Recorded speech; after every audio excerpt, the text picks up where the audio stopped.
야고보서 3장 원래는 1절에서부터 13절까지의 말씀을 읽어야 되는데 우리 3절까지 말씀을 읽었습니다. 오늘 이 말씀을 가지고 말로 승리하는 삶이라는 주제로 함께 우리가 은혜를 나눠보고자 합니다. 우리가 계속해서 이 야고보서에 대한 이야기를 함께 나누고 있습니다. 어느덧 우리가 3장에 대한 말씀을 함께 나누고 있는데 우리가 1장에서 특별히 중요한 단어는 지혜였어요. 지혜. 어떤 지혜냐? 믿음의 사람에게는 항상 어떤 시험과 시련이 닥치게 된다는 것이죠. 근데 그것을 잘 이겨내는 것이 진정한 지혜라는 것. 그래서 우리가 시련과 시험이 왔을 때 우리의 믿음을 주춤해하지 말고 더 믿음을 실천하는 것이 그게 참다운 지혜다라고 말씀을 좀 나눴고, 2장에서는 행동, 특별히 성숙한 그리스도인이란 어떤 진리를 말만 하는 것이 아니라 어떤 행동으로 실천하는 것이 어떻게 보면 진정한 진리 있는 사람, 어떻게 보면 그리스도인이다라고 말씀을 드렸습니다. 오늘부터 보게 될 이 3장에서는 우리가 진리를 실천하는 그 과정에서 특별히 이 야고보가 이 두 가지 측면에서 관심을 가지고 있어요. 바로 하나는 언어 생활, 또 다른 하나는 어떤 생각, 사고입니다. 우리가 하나님의 지혜가 어떻게 적용되어야 되는지, 또 우리의 실천적인 삶이 어떻게 나타나야 되는지를 야고보가 우리에게 알려주고 있어요. 2장의 제일 마지막 절에 행함이 없는 믿음은 죽은 믿음이다 라고 말씀을 드렸는데, 그러니까 무엇을 행하고 또 어떻게 행할 것인가에 있어서 두 가지 측면이 뭐냐면 바로 말과 생각입니다. 그러니까 바로 이 말과 생각이 우리의 행동을 결정짓는 중요한 요소이기 때문에 그래요. 행함이 없는 사람일수록 말이 많고 생각이 불순합니다. 그러므로 우리 그리스도인들의 어떤 성숙도는 어떻게 보면 이 혀를 어떻게 관리하고 다스리고 있느냐에 달려 있다라는 거죠. 사실 우리의 목표는 이 성숙한 그리스도인이 되는 거잖아요. 우리 그리스도의 장성한 분량에 이르는 게 우리의 신앙의 목표 아니겠습니까? 그렇죠. 어떤 사람이 이렇게 이야기를 하더라고요. 위대한 마음을 가진 사람은 사상을 이야기하고, 평범한 마음을 가진 사람은 사건을 이야기하고, 협소한 마음을 가진 사람일수록 사람 이야기하기를 좋아한다. 여러분들은 어떻습니까? 여기 어디에 해당되시는 것 같아요? 어느 주일학교 어린이가 엄마한테 이렇게 질문합니다. 엄마, 도둑질하는 거랑 거짓말하는 거랑 뭐가 더 나빠요? 엄마가 이렇게 얘기합니다. 둘 다 나쁘지. 아니 엄마, 둘 중에 뭐가 더 나쁘고 하나만 골라보세요. 한참을 엄마가 고민하다가 도둑질이 더 나쁜 것 같은데? 그러자 그 딸아이가 그렇게 얘기합니다. 아니에요 엄마, 거짓말하는 게 더 나빠요. 근데 왜? 도둑질을 하면 그 물건을 다시 돌려주면 되지만 거짓말을 한 건 돌려줄 수가 없잖아요. 그렇구나. 오늘 본문 속에서 야고보가 말의 특성을 구체적으로 열거하고 있는데, 오늘 이 말씀을 통해서 오늘 우리 새로운학교의 성도들이 우리들의 언어 생활, 또 우리들의 사고를 한번 좀 점검해 보고, 내가 과연 어떤 사람을 축복하고 사람을 세우고 사람을 살리는 말을 하고 있는가, 아니면 내가 다른 사람을 정죄하고 다른 사람을 죽이고 어떤 비판적인 또는 어떤 그런 부정적인 생각을 좀 가지고 있는지를 함께 좀 점검해 봤으면 좋겠어요. 저는 이렇게 생각합니다. 사람은 우선 살려야 된다라는 거예요. 사람은 살리고 보자. 사람은 자꾸 살려야지 죽이면 안 되는 거예요. 우리의 언어로, 우리의 생각으로 우리는 주변에 있는 모든 사람들을 자꾸 죽이려고 할 때가 많이 있는데, 한번 옆 사람한테 이렇게 인사합시다. 살리는 사람이 됩시다. 시작. 살리는 사람이 되어야 돼요. 야고보가 야고보서에서 이 말의 특성을 이렇게 설명하고 있는데, 첫 번째는 바로 이것입니다. 교만할 때 말에 실수가 있다라는 거예요. 교만할 때. 자, 우리 1절 말씀을 같이 한번 읽어볼까요? 시작. 내 형제들아, 너희는 선생된 우리가 더 큰 심판을 받은 줄 알고 선생이 많이 되지 말라. 자, 우리가 1절과 2절 말씀해 보니까 많이 선생이 되지 말라라고 야고보가 이렇게 이야기하는데, 선생은 뭐예요? 선생님은 무언가를 가르치는 사람입니다. 여러분들도 학교 다닐 때 다 보셨잖아요. 그러면 주로 수업 시간 60분 중에 58분은 누가 다 얘기해요? 선생님이 다 얘기합니다. 그렇죠? 선생님은 말을 많이 하는 사람이에요. 가르치려면 계속 말을 계속해야 되겠죠. 그러니까 이스라엘 공동체에 있어서 이 선생, 이 랍비는요, 굉장히 존경의 대상이었고, 많은 사람들이 그 랍비가 되려고 굉장히 많은 노력들을 했어요. 선생은 끊임없이 말을 통해 가지고 또 많은 사람들을 가르치고 또 말을 많이 해야 되는 자리에 있는 사람이 이 선생님입니다. 말을 많이 한다는 것은 그만큼 여러분들 실수도 많이 할 수도 있다라는 것을 말하고 있거든요. 작년에 제가 우리 코로나 때문에 우리 딸내미가 학교에를 이제 못 갔잖아요. 그래서 저기 줌으로 이제 수업을 하는데, 줌으로 수업을 하다 보니까 선생님이 뭐라고 가르치는지 이제 제가 가끔 이렇게 듣게 됐어요. 근데 담임 선생님 말고 또 여러 과목에 있는 선생님들이 막 이렇게 와서 뭐 영어나 뭐 여러 가지 뭐 음악, 체육 뭐 막 선생님들이 와가지고 가르치는데, 개중 조금 제가 듣기에 좀 이상한 걸 가르치시는 분이 조금 있더라고. 그 순간순간 깜짝 놀랐어. 그래서 저는 이제 사실 여러분들 학교 보내고 나면은 얘가 학교에서 어떻게 배우는지 어떻게 듣고 하는지 잘 모르잖아요. 그러니까 여러분들도 가끔 학교 다녔을 때 어떤 선생님은 좀 특별한 선생님들이 좀 있었죠. 저는 학교 다녔을 때 막 김근혜라고 전 도시락 싸가지고 다니던 세대였으니까, 야 김근혜 하면 김을 막 하나씩 탁 먹으면서 다녀. 그러면서 별 수업도 많이 안 하고 오늘은 자습 이러고. 그렇죠. 참 별의별 선생님들도 참 많이 있었구나. 그런데 선생님이라고 그래서 다 높은 수준의 어떤 도덕성과 좀 정말 어떤 존경심을 가지고 가르치는 선생님만 있는 것은 아니더라라는 것을 제가 알게 되었죠. 마찬가지예요.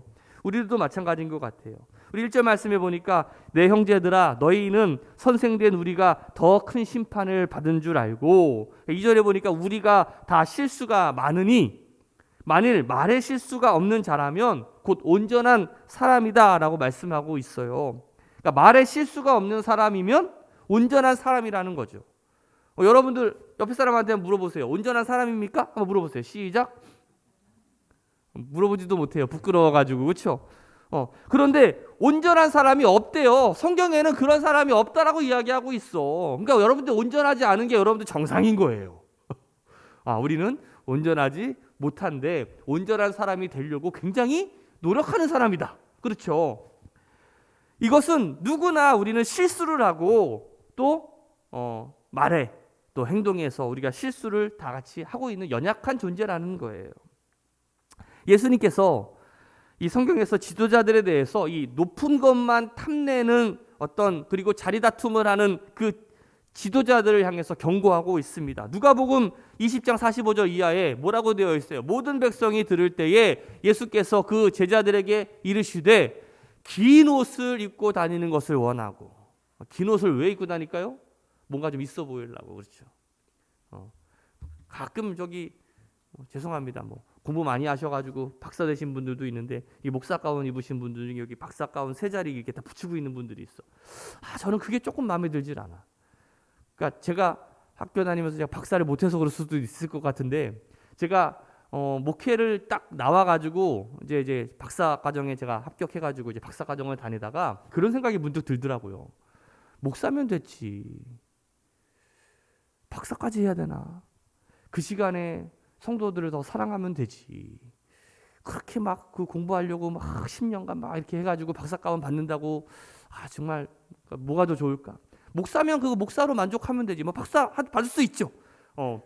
박사 받으면은 내가 열심히 공부했으니까 박사 했으면 됐지 하는데 꼭 이렇게, 그렇죠. 색을 딱 해가지고 내가 박사네 하고 이렇게 자랑하시는 분들도 있다. 그냥 그렇다라는 거예요. 다 나쁘다라는 게 아니고. 자, 회당의 높은 자리와 잔치의 윗자리를 좋아하는 서기관들을 삼가라. 그래서 자리에 보면 식사 자리에 보면은 꼭 이게 신기한 게 식사 자리는요. 여러분들 똑같은 자리인데 상석이 있어요, 없어요? 이게 누가 만든 걸까요? 문화한 것 같아. 문화, 그렇죠? 상석이 있고 이제 그렇지 않은 석이 있다. 그런데 우리는 주로 어디에 앉으려고 그래요? 좋은 데 앉으려고 막 그래요. 그렇죠? 좋은 자리에 앉으려고 또 좋은 자리에 딱 가운데에 탁 해서 좀 앉으면 뭔가 좀 있어 보이고. 그래서 저는 원래부터 어디든 회의 가면 제일 끝자리에 앉아요. 저는. 어. 겸손하다는 얘기인데 여러분들 표정이 별로 좋지 않아. 아유 우리 목사님이 별 볼 일 없는 사람이구나. 왜 사람이 앉는 자리에 따라서 사람이 이렇게 그렇게 되는 게 아니라니까요. 그렇게 앉을 수 있음에도 불구하고 일부러 낮은 자리에 가서 함께 하는 것이 훨씬 더 우리에게 중요한 것 아니겠어요? 오늘 예수님도 이 그렇게 외식하는 자들 높은 자리만 탐내는 자들에게 경고하고 계시는 것을 우리는 보게 됩니다. 47절 말씀에 그들은 과부의 가산을 삼키며 외식으로 길게 기도하니 그들이 더 엄중한 심판을 받으리라 하시니라. 제가 식사 시간에 여러분들 제가 기도 오래 안 하는 거 알고 계시죠? 이 말씀 때문에 그래요.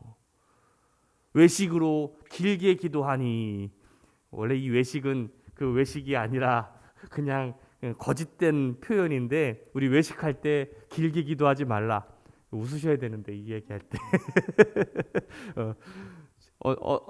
지난번에 우리 딸이랑 우리 딸 친구가 이제 우리 딸 생일이라 가지고 같이 좀 이렇게 모여 가지고 이제 축하하는 잔치 있었는데 갑자기 그런 얘기를 하는 거예요.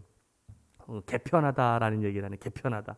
뭔가 아유 개편해야 되는데 우리 그 저한테 물어보는 거죠. 개편하다라는 뜻 뭔지 아세요? 그러는 거예요.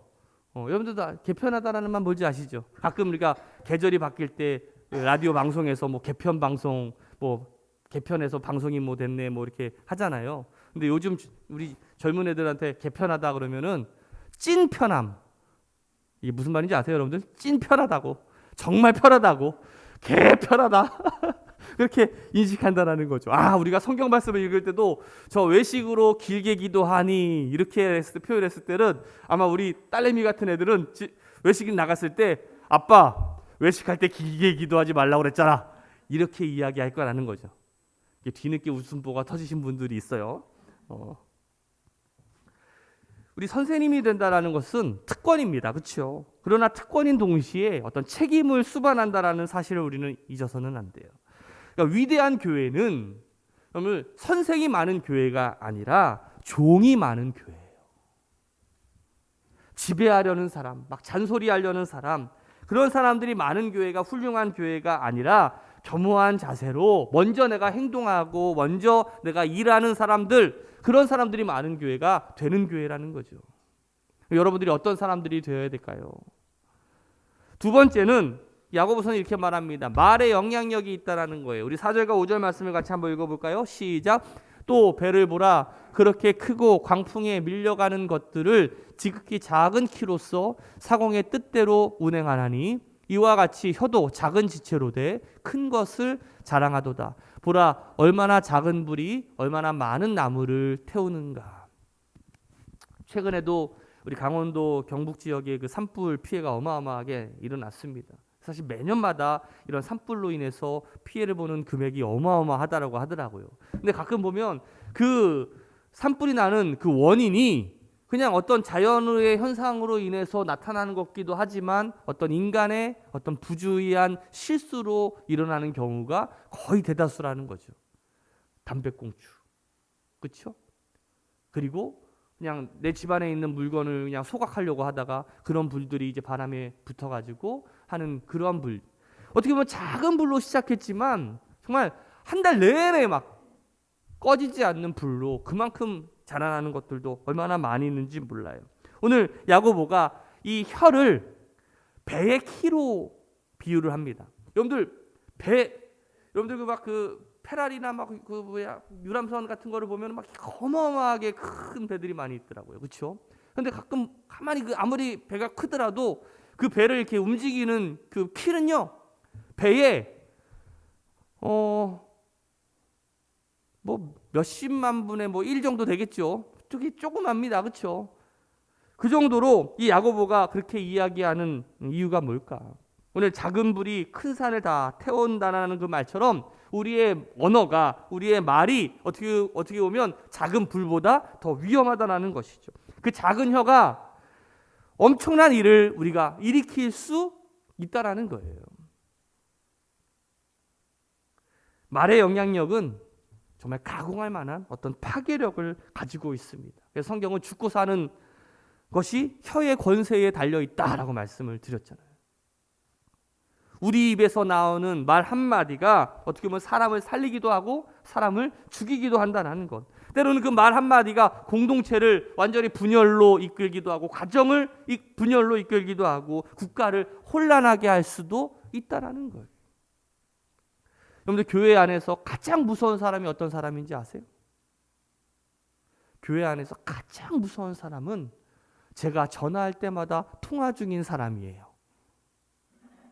무슨 말입니까? 교회의 가십거리들을 전화통화에 붙들고 우리 장로님 혹시 이런 말 들어보셨어요? 누가 그러던데 그러면서 우리 권사님, 우리 집사님, 우리 목원, 우리 성도님 전화해가지고 그렇게 그냥 가십거리들을 전달하고 여러분들 참 신기한 건 말을 전달할 때는 처음에는 요만큼 말을 전달했던 게 갑자기 어떻게 돼요? 포장이 되어가지고 그렇죠? 계속 스노우볼 현상이 일어나면서 눈구덩이처럼 그 말에 커져가는 것을 우리가 보게 되는 거 아니겠습니까? 가십은요 하지도 말고 받지도 말아야 돼요. 주로 이렇게 시작하는 것 같더라고. 집사님 그거 알아요? 이렇게 시작하더라고. 내가 이거 말하면 안 되는데 난 집사님한테만 얘기하는 거다 이거. 꼭 이렇게 얘기하는 사람일수록 다 알아. 모르는 사람이 없어. 집사님만 알아야 돼 이거. 진짜 아무한테도 한번 얘기하면 안 되는데 막 이렇게. 우리 고개 숙인 사람들 찌르는 사람들이 몇 분 있는 것 같아요. 혀는 곧 불이요 불의의 세계라. 혀는 우리 지체 중에 온몸을 더럽히고 생의 바퀴를 불사른다라고 성경은 말하고 있는데 오늘 말 때문에 우리 공동체가 흔들리고 또 인간관계가 흔들리고 사람들의 관계를 흔들게 하는 것들이 얼마나 많이 있는지 몰라요. 결국 그 중심에는 별거 아닌 것 같지만 그 말에서부터 시작이 된다는 것이죠. 말은 불처럼 모든 것을 태워서 쑥대밭으로 만들 수도 있다는 것입니다. 교회 공동체가 고통과 또 어려움을 받고 있는 그 원인을 보면 사실은 별거 아닌 것에 우리가 그 흔들릴 때가 너무나 많이 있다라는 거예요. 여러분도 지켜보세요. 그래서 정말 어떤 사람을 보면 그 말 한마디 한마디가 우리의 사람을 세우고 우리에게 힘을 주는 사람이 있는가 하면 어떤 사람은 이야기를 들으면 맨날 가십거리야. 내 이야기를 하는 게 아니라 꼭 남의 이야기를 할 때가 많이 있어. 그런데 이제는 어느 정도 여러분들도 사람 볼 수 있는 이제 어느 정도 나이가 되었잖아요. 그렇죠? 맨날 그 가십거리 누가 그렇더라고 얘기하는 거를 또 자꾸 나는 어떻게 해요? 그걸 또 전달해. 그러면서 우리의 공동체가 분열되고 그러니까 쉽게 내뱉은 그 말 한마디 때문에 한 영혼이 죽어가고 있고 교회 공동체가 힘들어진다는 사실이에요. 쉽게 내뱉은 말은요 누가 사용하냐면 마귀가 사용합니다.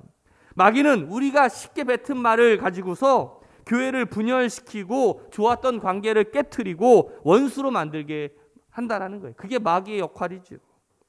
말은요 가만히 보면 창조적으로 사용하면 긍정적인 면에서는 어마어마한 영향력이 있습니다.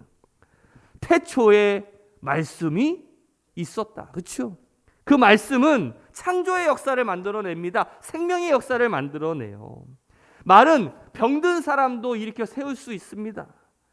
그런데 어떤 사람은 일어나려는 사람도 그냥 완전히 그냥 눕혀버리는 말을 할 때도 있다라는 거죠.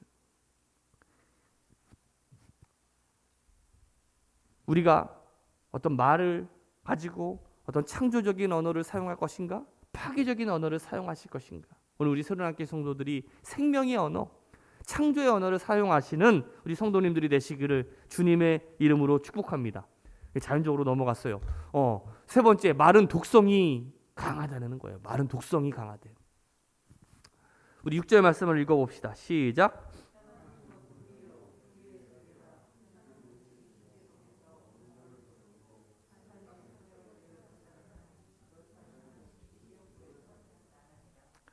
자, 6절에 보니까 혀는 우리 지체 중에서 온 몸을 더럽히고, 자, 8절에 보니까 혀는 능히 길들일 사람이 없나니 쉬지 아니하는 악이고 죽이는 독이 가득한 것이다라고 말하고 있어요. 그러니까 말에는 독성이 있어요. 독성이. 우리가 더러운 말을 내뱉는 순간에 우리의 영혼이 더러워져요. 내 영혼이 더러워져요. 제가 가급적 정치적인 이야기를 많이 안 하려고 합니다. 사람들은 사실은 다 정치적인 성향들을 가지고 있잖아요. 내가 우쪽이니, 내가 좌쪽이니, 나는 중도니, 나는 중도에서 조금 오른쪽이니, 나는 중도에서 조금 왼쪽이니, 나는 아예 관심이 없다느니. 근데 이 정치적인 얘기를 가지고서 서로 싸움하면 답이 나와요, 안 나와요? 답이 안 나와요. 근데 사람들은 자꾸 그런 것을 통해 가지고 오히려 처음에는 잘 토론하려고 하면서 이렇게 이야기하다가 결국은 어떻게 해요? 서로 비방하는 식으로 우리가 나아가게 됩니다. 시편 140편 3절 말씀해 보니까 뱀같이 그 혀를 날카롭게 하니 그 입술 아래에는 독사의 독이 있느니라 라고 말씀하고 있어요. 잠언 18장 21절에 죽고 사는 것이 혀의 힘에 달려있나니 혀를 쓰기 좋아하는 자는 혀의 열매를 먹으리라 라고 이야기합니다. 독성이 간에서 한번 영향을 미치면 그 말의 영향력이요 쉽게 어떻게 보면 제어가 되지를 못해요. 그러니까 영혼 깊숙이 우리에게 새겨진다는 거예요. 저는요 가끔 운전하다가 가끔 여러 가지 막 이렇게 시시비비가 있을 때가 있잖아요. 전 아직도 작년에 대치중학교 앞에 삼거리 거기에서 어떤 아저씨의 그 욕설을 저는 아직도 잊지 못하고 기억하고 있어요. 그러면서 그 차를 보면 내가 똑같이 갚아주리라.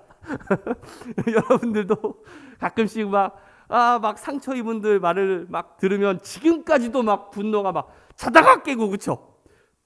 저만 그런가 봐요. 저만 그런가 봐. 이게 아직 제가 신앙의 내공이 없어서 이 목사인 제가 아직도 그냥 남에게 안 좋은 말 들으면 중간에 자다가 깨가지고 막 분노하고 막 저만 그런 것 같아. 그렇죠?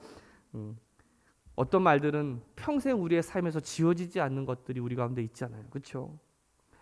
사실 신체적인 폭력보다도 이 언어 폭력이 우리의 어떤 영혼을 정말 상하게 할 때가 정말 많이 있는 것 아니겠어요? 특별히 말을 통해서 우리 자녀들, 그렇죠? 또 우리 내 식구, 뭐 남편이 됐던 아내가 됐던 또 내 부모님이 됐던, 그러면 어떻게 보면 여러 가지 이 말로 인해서 이 언어 폭력으로 인해서 많이 상처받고 많이 아픔 당하는 사람들이 얼마나 많이 있는지도 몰라요. 말에는요 독성이 있다는 사실을 여러분들 꼭 기억하셔서 오늘 우리 새로운교회 성도들이 이 말을 통해서 자꾸 사람을 살리는, 오히려 여러분들이 말이 해독제가 되는 그러한 역할을 감당할 수 있는 우리 새로운교회 성도들이 되시기를 주님의 이름으로 축복합니다. 네 번째는요, 말은 길들일 수가 없대요. 우리 7절과 8절 말씀을 읽어봅시다. 시작. 여러 종류의 짐승과 새와 벌레와 바다의 생물은 다 사람이 길들일 수 있고 길들여 왔거니와.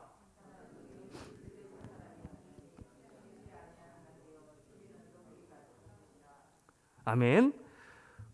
7절에 보니까 짐승과 새와 심지어 벌레, 물고기까지도 길들일 수 있다라고 성경은 말하고 있어요. 실질적으로 그래요. 돌고래 쇼 보신 적 있으시죠? 와, 돌고래 쇼. 돌고래는 좀 지능이 좋다고 하니까 여러분들 악어. 제가 그 신혼여행 갔을 때 그 악어 쇼를 봤는데 그렇게 악어 입을 탁 벌리면 사람이 목에 입이 탁 들어갔다가 오. 악어도 길들이고. 정말 신기한 건 저기 몽골족에 보면은 그 막 매 있죠. 매, 그쵸? 매를 길들여가기도 하는 거. 제일 웃겼던 거는요, 벌레를 길들이는 사람들도 있더라고요. 와, 소똥구리 막 이런 벌레를 길들여가지고 진짜로 막 그것들을 잘 관리하는 뭐 그런 모습들을 보니까, 야, 짐승들도 길들이면 다 말을 잘 듣는데 문제는 누가 문제예요? 내가 문제야. 혀를 길들일 수 있다라고 말하고 있어요? 없다라고 이야기하고 있어요? 혀는 길들일 수 없다라고 성경은 말하고 있어요. 그러면 우리가 이 혀를 어떻게 해야 될까? 제가 곰곰이 생각을 해봤어요. 오늘 우리 혀를 잘 사용하기 위해서 순간 접착제를 사가지고 와가지고 집에서 다 입술을 붙여버립시다. 이러면 어떻게 될까요? 우리 권사님이 어이없어가지고 막 웃고 있어. 그렇죠? 말도 안 되는 이야기죠. 그러니까 이 혀를 참 잡고 있기가 쉽지가 않아요. 하고 싶은 말이 있으면 참기가 힘들잖아요. 그렇죠? 8절에 보니까 쉬지 아니하는 악이다라고 이야기하고 있어요. 쉬지 아니하는 악이다. 자, 로마서 3장 13절과 14절에 보니까 그들의 목구멍은 열린 구멍이요 그 혀로는 속임을 일삼으며 그 입술에는 독사의 독이 있다. 그 입에는 저주와 악독이 가득하다라고 말씀하고 있어요. 이게 바로 우리들의 모습이라고 할 수가 있는 거죠. 타락한 인간에게 있어서 이 타락성이 가장 뚜렷하게 나타나는 그 증거가 뭐냐면 바로 우리의 입술이, 우리의 혀라는 것이.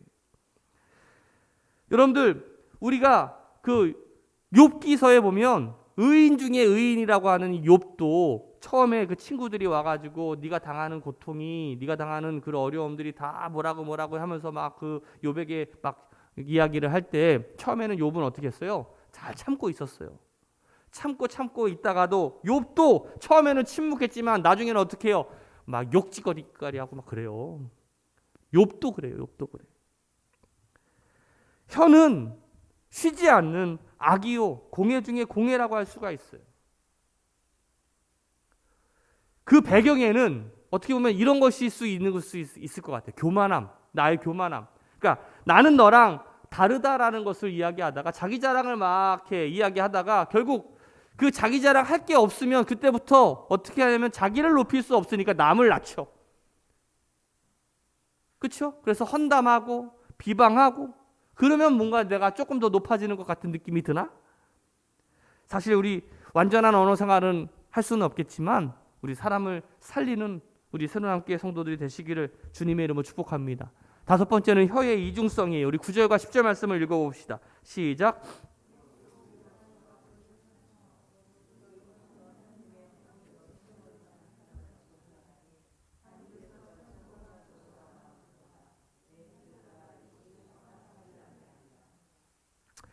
뱀의 혀가 이게 두 가락으로 이렇게 갈라져 있다고 그러더라고요. 그러니까 우리는 뱀을 우리가 마귀에 비유할 때가 많이 있잖아요. 마귀는 거짓말쟁이에요. 거짓말쟁이. 교묘하게 이중 플레이를 한다는 것이죠. 이런 사람에게는 신뢰라는 게 있을 수 없죠. 야고보는 10절에서 내 형제들아 이것이 마땅하지 않다라고 말하고 있어요. 그러니까 정상이 아니라는 거예요. 한 입으로는 우리가 하나님을 찬양하면서 하나님의 형상대로 지음받은 사람을 우리가 어떻게 저주할 수 있을까? 그것은 하나님을 어떻게 보면 저주하는 것과 똑같을 수 있어요. 영적으로 우리가 온전한 상태가 아니라고 할 수가 있는 거죠. 찬양하는 사람이 우리가 그 입술로 어떻게 남을 저주하고 헐뜯고 그렇다면 차라리 찬양을 하지 않는 것이 더 좋을지도 몰라요. 히브리서 13장 15절 말씀에 보면 그러므로 우리는 예수로 말미암아 항상 찬송의 제사를 하나님께 드리자 이는 그 이름을 증언하는 입술의 열매니라라고 말씀하고 있어요. 어떤 말의 일관성을 가진 것이 신앙생활의 신앙의 성숙에 굉장히 중요한 요소입니다. 언제 어디에서 누구에서나 늘 동일하게 그렇게 말을 할 수 있는 그것을 우리는 성경에서는 진실성이라고 표현하죠. 한 입으로 우리가 두 말을 해서는 안 된다는 거예요. 교회에서는 막 서로 축복하고 서로 사랑합니다.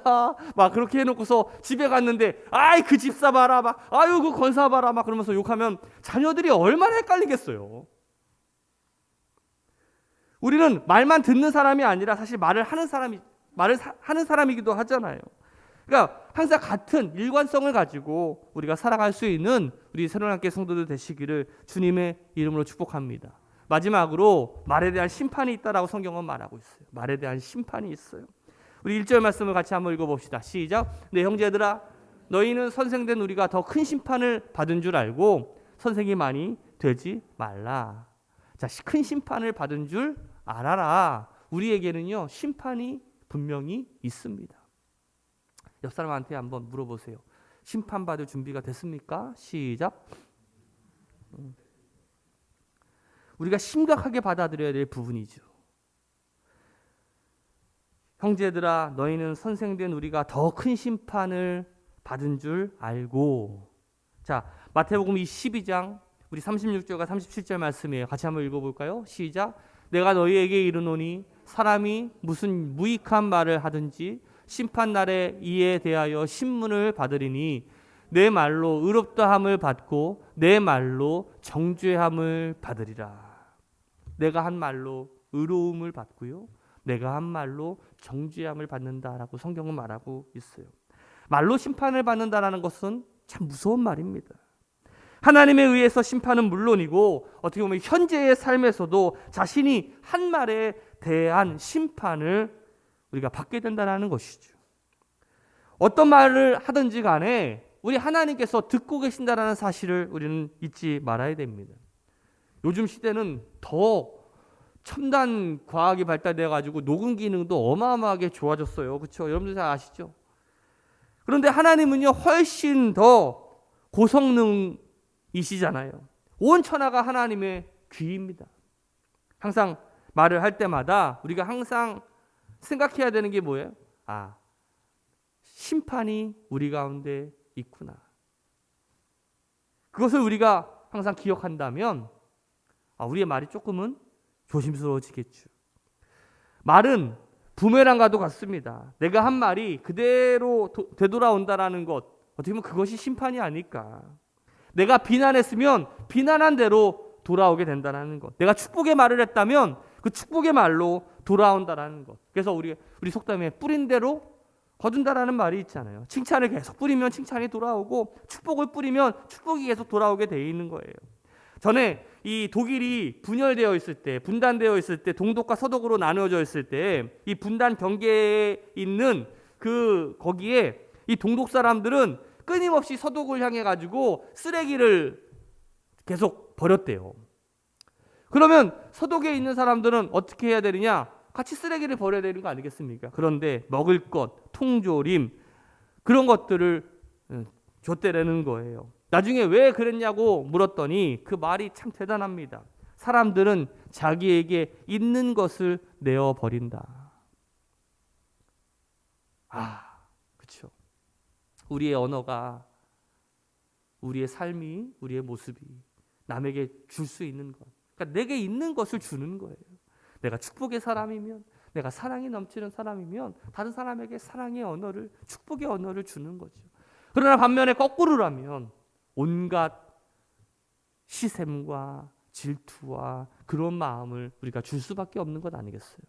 한번 내 자신을 돌아볼 필요가 있을 것 같아요. 과연 내 안에 하나님의 사랑이 가득 차 있느냐?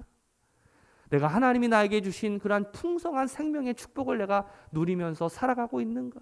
그래서 내 안에 있는 것들을 나눠줄 수 있는 우리의 삶에 어떤 믿음이 있느냐를 우리가 볼 필요가 있을 것 같아요.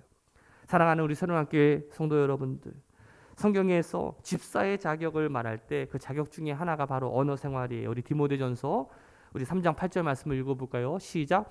이와 같이 집사들도 정중하고 일구이연하지 아니하고 술에 임박히지 아니하고 더러운 일을 탐하지 아니하고, 다 이 단정할 것과 일관성 있는 언어를 사용할 것을 요구하고 있어요. 교회에서 이랬다 저랬다 말하는 사람 때문에 우리가 분위기가 깨어지고 우리의 영성이 파괴지는 것들이 얼마나 많이 있습니까? 혀도 훈련되어야 된다. 한번 따라합시다. 혀도 훈련되어야 됩니다. 때로는 지혜로운 말로, 또 학자의 언어로, 때로는 침묵할 때도 있어야 됩니다. 그렇기 때문에 항상 주님의 도우심을 구하고 항상 주님과 교제하면서 자신의 언어를 하늘의 언어로 자꾸 변화시켜야 돼요. 그게 바로 기도 아니겠어요? 기도하는 이유가 뭐예요? 우리의 언어를 하늘의 언어로 바꾸려고 하는 건 아니겠어요? 자신이 항상 죄인이었음을 우리가 고백하고 교만하지 않도록 항상 우리가 이 혀에 어떤 받은 은혜 가지고 자꾸 상대방한테 누릴 수 있는 우리 새로운교회 성도들 되시기를 주님의 이름으로 축복합니다.